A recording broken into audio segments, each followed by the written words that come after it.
pessoal, aqui quem vos fala é a professora Daniela da disciplina de Ciências da Rede Municipal de Açailândia. Na aula de hoje eu vou explicar a estrutura básica das células e o seu papel como unidade estrutural e funcional dos seres vivos.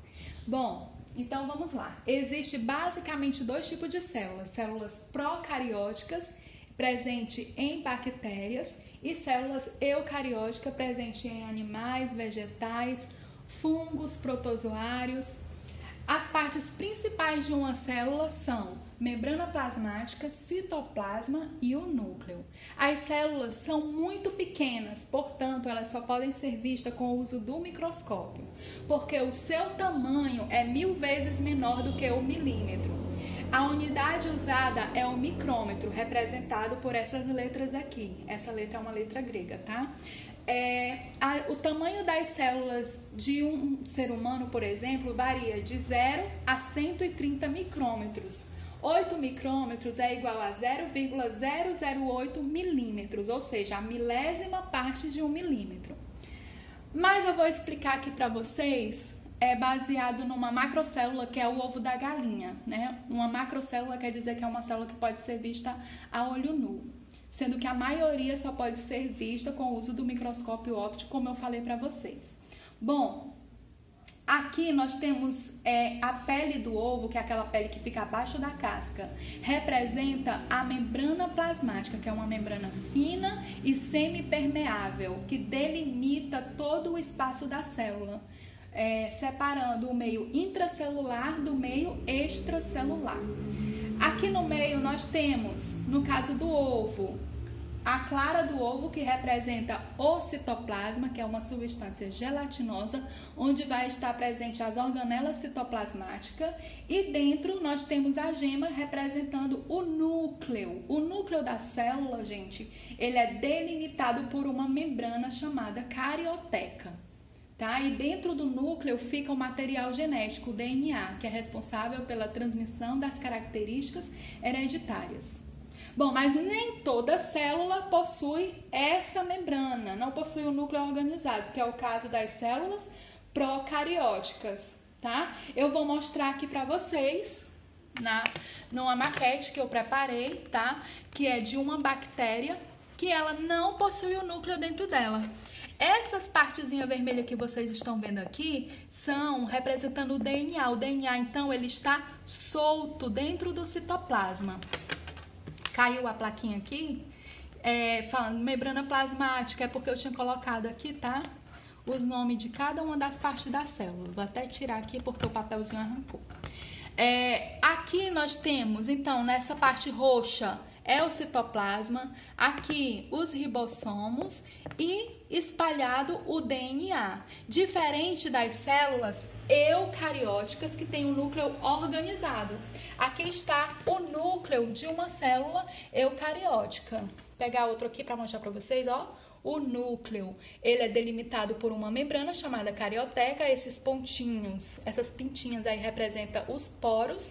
E dentro do núcleo tem um núcleo menor ainda, que é o nucleolo, tá? Ou nucleoide.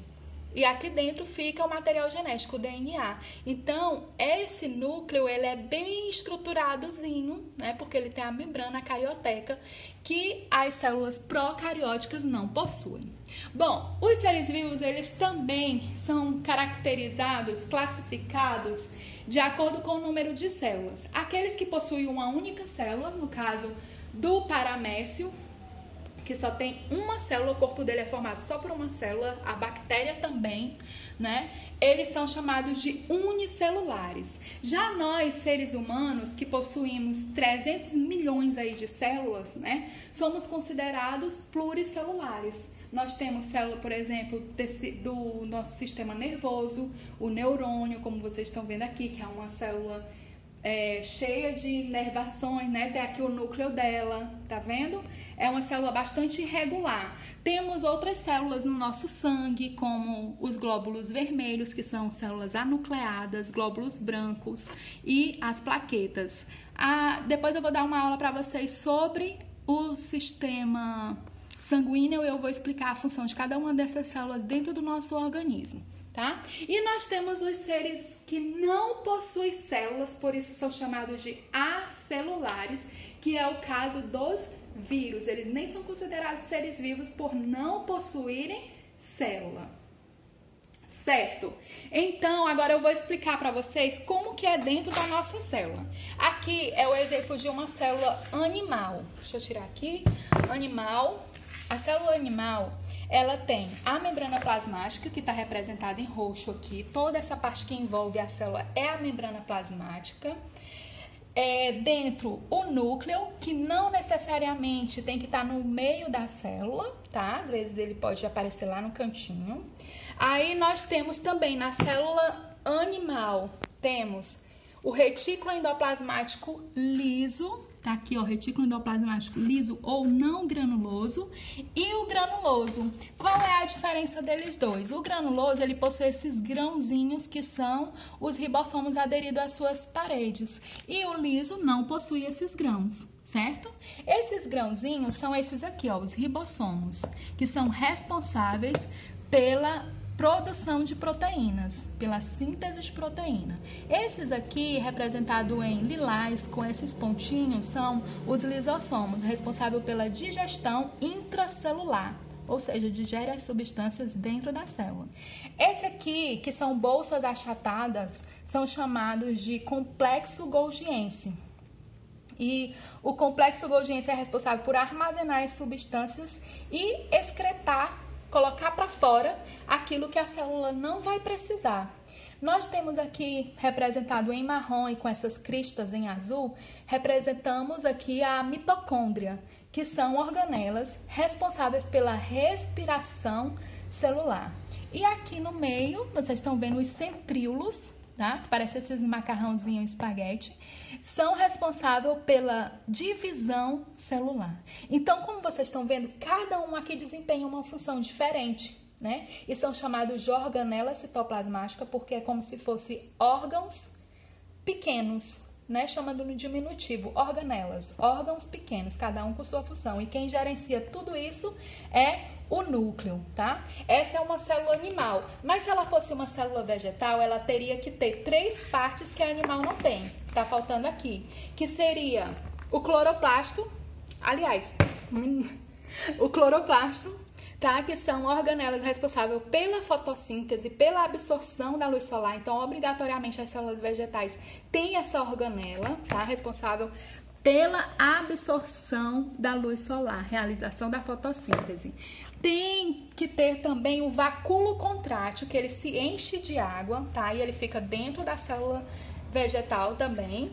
E para que essa célula não estoure, né, quando ela se enche, quando o vacúolo contrátil se encher de água, porque ele enche e esvazia, essa célula aqui, ela tem que ter, além da membrana plasmática, outro revestimento aqui, que é a parede celular, que é uma membrana mais rígida, tá?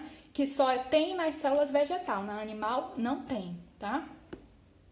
Então, é isso, pessoal. Quem quiser enriquecer o conhecimento aí sobre a estrutura das células, vocês também podem estar olhando aí no livro de ciências, tá? Do 6º ano, Telares. Tá lá no 6º capítulo, no capítulo 6, tá? Falando sobre as células.